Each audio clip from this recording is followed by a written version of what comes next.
ಆಕಾಶವಾಣಿ ಹಿಂದೋಳ ರಾಗದಲ್ಲಿ ದೋಸೆಗಳ ಘಮ ಘಮದಿ ಸಕ್ಕರೆಯ ಸರಿಸಿ ಸವಿಯುವ ಅಡುಗೆ ಆರೋಗ್ಯ, ಅಡುಗೆ ಮಾಡುವ ವಿಧಾನ ಕುರಿತ ಕಾರ್ಯಕ್ರಮ. ಮಾಹಿತಿ ನೀಡುತ್ತಾರೆ ಸೌಮ್ಯ ಅಶ್ವಥ್.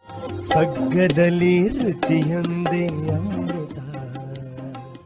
ಪ್ರೀತಿಯ ಕೇಳುಗರಿಗೆ ನಮಸ್ಕಾರ. ಇವತ್ತಿನ ಅಡುಗೆ ಆರೋಗ್ಯ ಕಾರ್ಯಕ್ರಮದಲ್ಲಿ ನಾನು ಸ್ಟಫ್ ಕ್ಯಾಪ್ಸಿಕಮ್, ದೊಣ್ಣಮೆಣಸಿನಕಾಯಿಯ ಒಂದು ಖಾದ್ಯವನ್ನು ಮಾಡೋದು ಹೇಗೆ ಅನ್ನೋದನ್ನು ತಿಳಿಸ್ಕೊಡ್ತೀನಿ.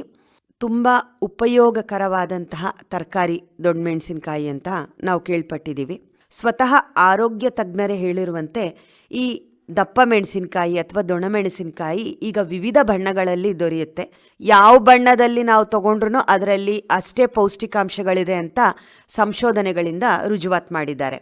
ಇದರಲ್ಲಿ ವಿಟಮಿನ್ ಸಿ ಹೆಚ್ಚಿನ ಪ್ರಮಾಣದಲ್ಲಿದ್ದು ಇದನ್ನು ಬಳಸೋದ್ರಿಂದ ಅಡಿಗೆಯ ಸ್ವಾದ ಹೆಚ್ಚಾಗುವುದಲ್ಲದೆ ಸಂಧಿವಾತ, ಮಧುಮೇಹ, ಹೃದಯಕ್ಕೆ ಸಂಬಂಧಪಟ್ಟ ದೀರ್ಘಕಾಲದ ಕಾಯಿಲೆಗಳನ್ನು ಕೂಡ ತಡೆಗಟ್ಟಬಹುದು. ಇದರಲ್ಲಿ ಕೆಪ್ಸಾಯಿಸಿನ್ ಅನ್ನುವಂತಹ ಒಂದು ಪೋಷಕಾಂಶ ಇದ್ದು ಅದು ಚರ್ಮದ ಹಲವಾರು ಸಮಸ್ಯೆಗಳನ್ನು ಗುಣಪಡಿಸುತ್ತೆ.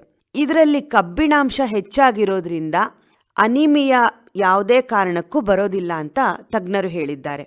ಇಷ್ಟು ಆರೋಗ್ಯಕರವಾದಂತಹ ಕ್ಯಾಪ್ಸಿಕಮ್ಮನ್ನು ಬಳಸಿ ಸ್ಟಫ್ ಕ್ಯಾಪ್ಸಿಕಮ್ ಹೇಗೆ ಮಾಡೋದು ಅಂತ ನಾನು ತಿಳಿಸ್ಕೊಡ್ತೀನಿ.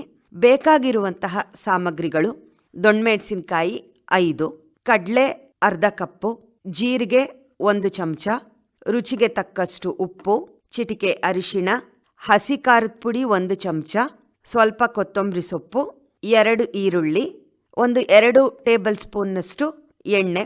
ಹುಳಿ ಬೇಕು ಅಂತ ಅನ್ನೋರು ನಿಂಬೆ ರಸ ಬೇಕಾದ್ರೂ ಹಾಕ್ಕೋಬೋದು, ಹುಣಸೆ ರಸ ಬೇಕಾದರೂ ಹಾಕ್ಕೋಬೋದು. ಇಲ್ಲ ಏನೂ ಬೇಡ ಅನ್ನೋರು ಹುಳಿಯನ್ನು ಕೂಡ ನಾವು ಹಾಗೆ ಬಿಟ್ಟು ಇದಿಷ್ಟು ಸ್ಟಫಿಗೆ ಏನು ಬೇಕೋ ಅದನ್ನು ನಾವು ರೆಡಿ ಮಾಡ್ಕೋಬಹುದು. ಕ್ಯಾಪ್ಸಿಕಮ್ನ ಚೆನ್ನಾಗಿ ತೊಳೆದ್ಬಿಟ್ಟು ಮಧ್ಯ ಸೀಳಿ ಬೀಜವನ್ನು ಮತ್ತು ತೊಟ್ಟನ್ನು ತೆಗೆದ್ಬಿಡಿ. ತುಂಬ ದಪ್ಪ ಕ್ಯಾಪ್ಸಿಕಮ್ ಇತ್ತು ಅಂದರೆ 4 ಪೀಸ್ ಮಾಡ್ಕೊಳ್ಳಿ. ಸಣ್ಣದಿತ್ತು ಅಂದರೆ 2 ಸಾಕು. ಈಗ ಸ್ಟಫನ್ನು ಹೇಗೆ ರೆಡಿ ಮಾಡ್ಕೊಳ್ಳೋದು ಅಂತ ಹೇಳ್ತೀನಿ. ಹುರ್ಗಡ್ಲೆ, ಜೀರಿಗೆ, ಅರಿಶಿಣ, ಉಪ್ಪು, ಖಾರದ ಪುಡಿ ಹಾಕಿ ಅದನ್ನು ಚೆನ್ನಾಗಿ ಪುಡಿ ಮಾಡಿ. ನಂತರ ಅದಕ್ಕೆ ಈರುಳ್ಳಿ ಮತ್ತು ಕೊತ್ತಂಬರಿ ಸೊಪ್ಪನ್ನು ಹಾಕಿ ರುಬ್ಕೊಳ್ಳಿ. ಈರುಳ್ಳಿ ಮತ್ತು ಕೊತ್ತಂಬರಿ ಸೊಪ್ಪಲ್ಲೇ ನೀರಿನ ಅಂಶ ಇರೋದ್ರಿಂದ ನೀರನ್ನು ಹಾಕುವಂತಹ ಅವಶ್ಯಕತೆ ಬರೋದಿಲ್ಲ. ಈಗ ರುಬ್ಬಿದಂತಹ ಮಿಶ್ರಣ ನಮಗೆ ಹೇಗೆ ಕಾಣುತ್ತೆ ಅಂದರೆ, ನಾವು ಕಡಲೆಬೇಳೆ ವಡೆಗೆ ಯಾವ ರೀತಿ ರೆಡಿ ಮಾಡ್ಕೊತೀವಲ್ಲ ಹಿಟ್ಟು, ಆ ರೀತಿಯಾಗಿ ಕಾಣುತ್ತೆ. ಬೇಕು ಅಂತಂದರೆ ಈಗ ತುಂಬ ತರಿ ಇದೆ, ಈರುಳ್ಳಿ ಎಲ್ಲ ಹಾಗಾಗೆ ಇದೆ ಅಂತ ಅನಿಸಿದ್ರೆ ಮಾತ್ರ ಒಂದು ಸ್ವಲ್ಪ 1/4 ಲೋಟದಷ್ಟು ನೀರು ಹಾಕ್ಕೊಂಡು ರುಬ್ಕೊಳ್ಳಿ. ಉಂಡೆ ಕಟ್ಲಿಕ್ಕೆ ಬಂದರೆ ಆಯಿತು ಸ್ಟಫು. ಈಗ ಸ್ಟಫನ್ನು ತೆಕ್ಕೊಂಡು ಹೆಚ್ಚಿದಂತಹ ಕ್ಯಾಪ್ಸಿಕಮ್ ಒಳಗೆ ಸ್ಟಫನ್ನು ತುಂಬಿ ಒಂದು ದೋಸೆ ಹಂಚನ್ನು ಕಾಯ್ಲಿಕ್ಕಿಡಿ. ದೋಸೆ ಹಂಚು ಕಾದ ನಂತರ ಅದಕ್ಕೆ ಚೆನ್ನಾಗಿ ಎಣ್ಣೆ ಸವರ್ಬಿಡಿ. ಸ್ವಲ್ಪ ಎಣ್ಣೆ ಇರಲಿ, ತೀರಾ ಕಡಿಮೆ ಎಣ್ಣೆ, ಮೇಲೆ 1 ಸ್ಪೂನ್ ಹಾಕೋಕ್ಕಿಂತ ಎಣ್ಣೆಯನ್ನು ಕ್ಲೀನಾಗಿ ಸವರ್ಬಿಡಿ ಹಂಚಿನ ಮೇಲೆ. ಸವರಿದ ನಂತರ ಈ ಸ್ಟಫ್ ಏನು ರೆಡಿ ಮಾಡ್ಕೊಂಡಿರ್ತೀವಲ್ಲ ಕ್ಯಾಪ್ಸಿಕಮ್ ಒಳಗಡೆ ದೊಣ್ಣಮೆಣಸಿನಕಾಯಿ, ಅದನ್ನು ಇಟ್ಬಿಟ್ಟು ಸಣ್ಣ ಉರಿಯಲ್ಲಿ ಮೇಲೆ 1 ಚಮಚ ಎಣ್ಣೆಯನ್ನು ಹಾಕಿ 2 ಬದಿಯನ್ನು 4ರಿಂದ 5 ನಿಮಿಷದವರೆಗೂ ಚೆನ್ನಾಗಿ ಬೇಯಿಸಿ. ಬೇಕು ಅಂದರೆ ಮೇಲೆ ಮುಚ್ಚಬಹುದು.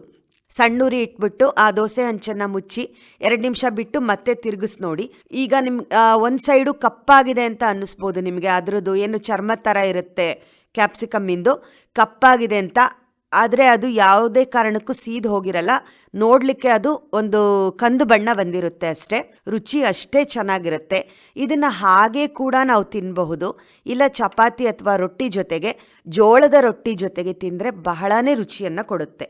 ಮತ್ತು ಇದನ್ನು ಕೆಲವರು ಈ ಆಂಧ್ರ ಸೈಡಲ್ಲೆಲ್ಲ ಏನು ಮಾಡ್ತಾರೆ ಅಂದರೆ, ಬೇಳೆ ಸಾರಿಗೆ, ಈಗ ನಾವು ಬೋಂಡಾ ವಡೆ ಎಲ್ಲ ಹೆಂಗೆ ನಂಚ್ಕೊತೀವೋ ಆ ರೀತಿ ಬೇಳೆ ಸಾರಿನೊಂದಿಗೆ ಇದನ್ನು ನಂಚ್ಕೊಂಡು ತಿಂತಾರೆ.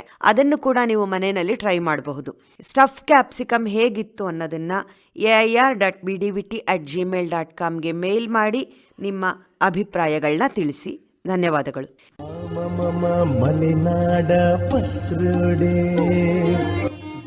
ಇದುವರೆಗೂ ಅಡುಗೆ ಆರೋಗ್ಯ, ಅಡುಗೆ ಮಾಡುವ ವಿಧಾನ ಕುರಿತ ಕಾರ್ಯಕ್ರಮ ಕೇಳಿದ್ರಿ.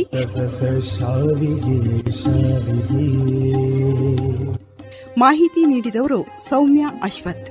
ಈ ಕಾರ್ಯಕ್ರಮ ಆಕಾಶವಾಣಿ ಭದ್ರಾವತಿ FM 103.5 ಮೆಗಾಹರ್ಟ್ಸ್ಗಳಲ್ಲಿ ಪ್ರಸಾರವಾಯಿತು. ಈ ಕಾರ್ಯಕ್ರಮವನ್ನು ಆಕಾಶವಾಣಿ ಭದ್ರಾವತಿ ಯೂಟ್ಯೂಬ್ನಲ್ಲೂ ಕೇಳಬಹುದು.